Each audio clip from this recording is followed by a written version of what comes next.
Mo.ride ready. Welcome back to Cafe Racer Garage. I am Dan. This video is for anybody who wants to know more about the Mo.unit or the Mo.unitBlue by Motogadget. So this video is going to tell you what it is, what it can actually do, so its capabilities, so you can make a more informed decision on if you want to get one for yourself.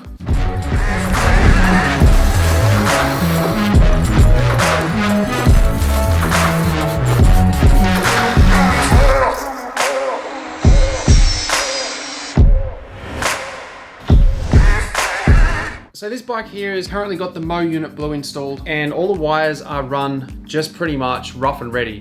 Nothing's tidied up, nothing's shortened to the length it needs to be. In fact, we're waiting on a few little bits and pieces before we can actually finish this off. Just mainly a clip so that I can tidy all this sort of area up for the ignition module.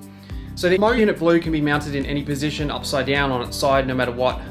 Once it's firmly mounted, you have the alarm system that's integrated into it. It'll do the lights for the first time, and then if someone tampers with it, I think within 30 seconds, after the second time you do it, I think if it does it on that third time, then it'll set the horn off and do whatever you want. It's configurable inside the app that it comes with, which is called the m.ride app. And that will actually have all of the controls for this unit inside that app. So this unit has 10 independent circuits directly monitored and switched off if there's any faults.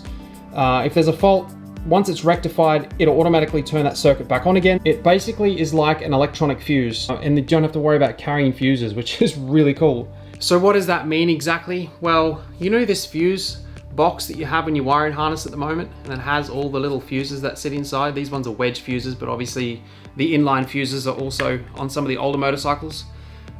You know what you can do with this? You literally don't need it anymore.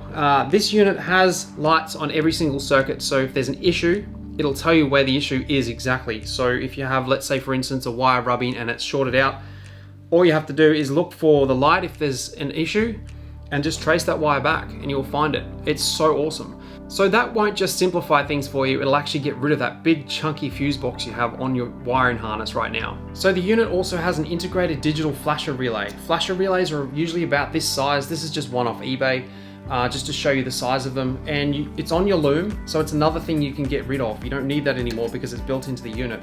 Whether you're running LEDs like this, or if you're running just the normal lights, generally the problem is if you've got an older motorcycle, putting LEDs on it is an issue. You have to put resistors and stuff in to make them work because they just don't work, or you know, you will have to replace or upgrade your flasher relay.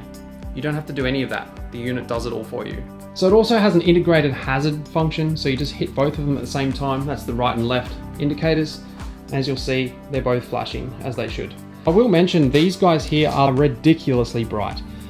These lights are directional. I'll actually turn them off so I can show you what I mean. So you can see how small these things are compared to my finger, and you can see there's a little bit of an angle like that. That is the direction that you point them to the person you want to blind, because they are that bright. It also has a parker and headlight flasher, and the low and high beam has a 200 watt capability. So I'm unable to install the seat properly because of obviously all the wiring in the way, but this seat has the light installed into it and it's all wired in. Now with the m.ride app, the m.ride app is pretty damn cool, and it's got a lot of functions inside it, which I'll open that now. Some of the settings and things you can control, and I'm not going to go too much into the app. I just want to more talk about the device, but the app has things like the handlebar controls. You can control the tail light, the blinkers, the brake light, the alarm. You have sensitivity inside that, aux 1 and aux 2, which I'll mention a bit later, and kickstand, and just so on and so forth. There's heaps in there. But just to give you a bit of an idea how much control you actually can have with this, we'll put the brake light on, and it's permanently on at the moment, so when I hit the brakes, obviously it comes on full power. And if I wanted to do something like have it blink 8 times, there's 1, 2, 3, 4, 5, 6, 7 settings inside this just for the brake light. So blink 8 times and then stays on. So let's try that. Pretty cool. What else have we got? Let's go to blink twice and then stay on. So cool. For me, I think I'll just leave it on permanently for now. Permanent, and We'll go into the alarm settings. Just quickly to tell you, there's 1, 2, 3, 4, 5, 6, 7, 8, 9, 10, 11, 12 settings in there just for the alarm. So you can have it deactivated completely. You can have it silent so the horn doesn't go off but the lights flash. Every time the alarm goes off, it'll send you a notification, which is freaking awesome. Yeah, that's pretty much just inside this app on what you can do to control this device.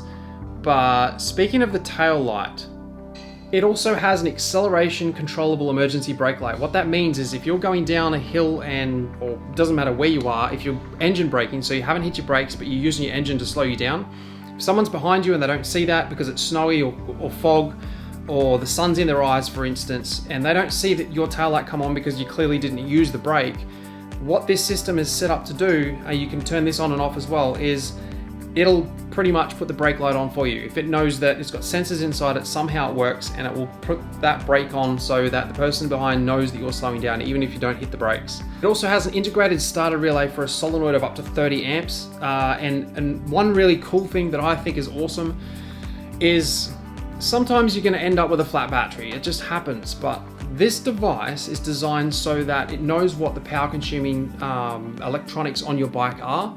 And if anything starts to draw too much power, it'll shut those down so that it conserves enough power in the battery so you can still start your bike. That is awesome, seriously. And those aux outputs that I was talking to you about before, they're configurable so you can put whatever else you want on the bike if you want to put spotlights or whatever, as well as you can put those on the bike and still configure it through the app. If you're worried about security or your battery going flat or your bike battery going flat, the Bluetooth connection is using a very low energy. It's actually an encrypted Bluetooth connection, so super secure. So you're not going to have to worry about your phone battery just, disappearing.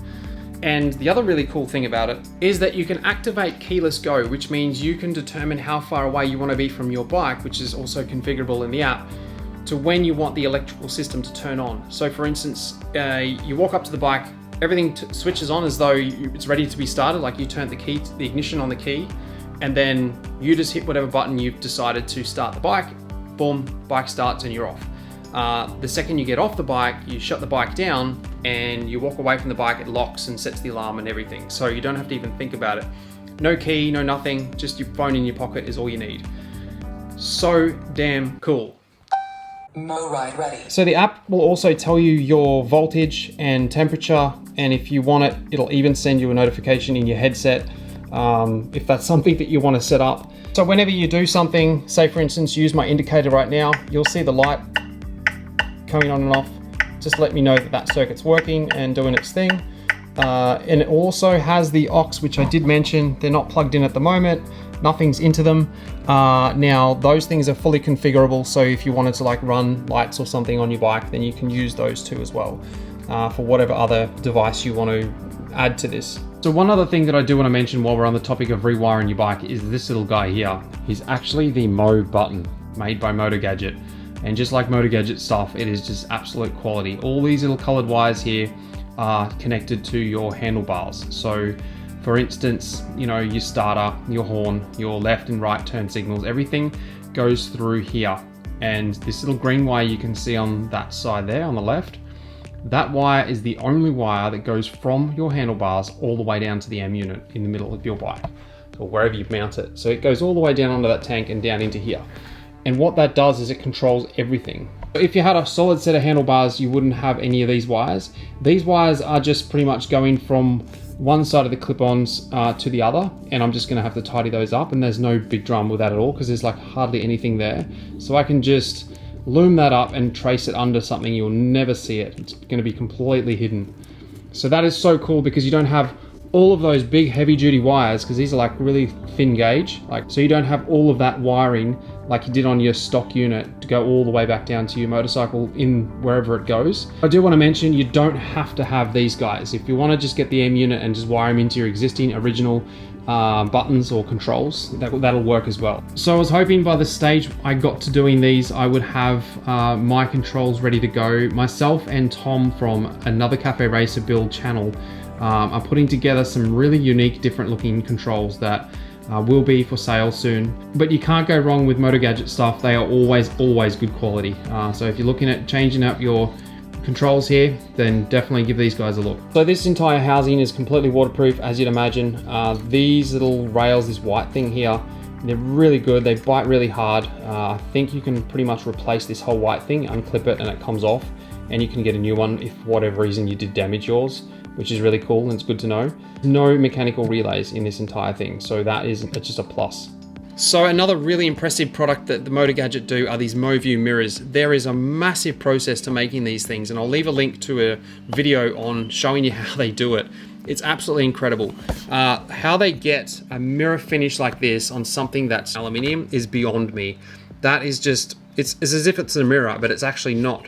So these things are really cool. I can't wait to put them on the bike. I can't actually get them on there at the moment because I'm literally working on bits and pieces. I just don't want them to get damaged, so they can stay in the box until I'm ready. But the quality in these is just something else out of this world. Mo.ride ready. Turn signals have their own set of settings. You can have them as fade in, fade out. You can have them as they are at the moment, or you can even have them self-canceling. So if you turn a corner, they'll turn themselves off, which is so good. It's really hard to imagine how we've done without something like this for so many years. This thing is just like jam-packed full of settings and adjustments and things you can do. And it's just a matter of you pretty much rewiring your bike, and you simplify the wiring at the same time. So I really hope you got something out of this video and have a better understanding of the Motogadget Mo.unit and what it actually can do. If you want to grab yourself one, I will leave a link in the description below for you to go and have a look and check it out a bit more, dive into more of its settings in words rather than in a video. If you do get yourself one, I would highly recommend getting the Mo.button as well, so you just have to have your handlebars connected up to one wire that runs back to this guy, and it just simplifies things. So out of all of those things that I've told you so far, which of those do you think is the coolest? Leave me a comment and let me know. Have an amazing day, and I'll chat with you in the next video. The clip that we were waiting on had arrived, and so we just quickly wired that in. This is as neat as it's going to get for now, just purely because we still need to take all this wiring out to get obviously the frame and everything powder coated on this bike. Just wanted to show you the sort of semi-end result so you could see how tidy it can be.